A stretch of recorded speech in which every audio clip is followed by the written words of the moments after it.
ആ മനോഹരമായ സ്വരരാഗസുധ ഓർമ്മയുണ്ട്.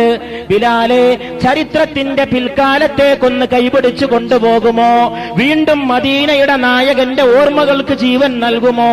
വീണ്ടും ഞങ്ങളെ മദീനയിൽ ആ വസന്തത്തെ ഓർമ്മിപ്പിക്കുമോ? ഒരു ബാങ്ക് റസൂലുള്ളാഹി വഫാത്തായതിന്റെ പിറകെ ബാങ്ക് വിളി നിർത്തിയ ആളാണ് ബിലാൽ മുഅദ്ദിൻ റളിയല്ലാഹു തആല അൻഹു. ആ റൗളാ ശരീഫിന്റെ മുമ്പിലാണിത്. അവിടെയാണ് ബിലാൽ നിൽക്കുന്നത്. ബിലാലെ, ഒരു വട്ടം രാജ്യം ഭരിക്കുന്ന ഖലീഫ ബിലാലിന്റെ മുമ്പിൽ യാചിക്കുകയാണ്. ഇന്നും ലോകത്ത് ഹജ്ജിന് പോയാൽ, ഉംറക്ക് പോയാൽ അവിടെ പോകുന്ന ഭാഗ്യവാന്മാർക്ക് കാണാൻ സാധിക്കും. ലോകത്തെവിടെയും കാണാൻ കഴിയാത്ത ഒരു രംഗം.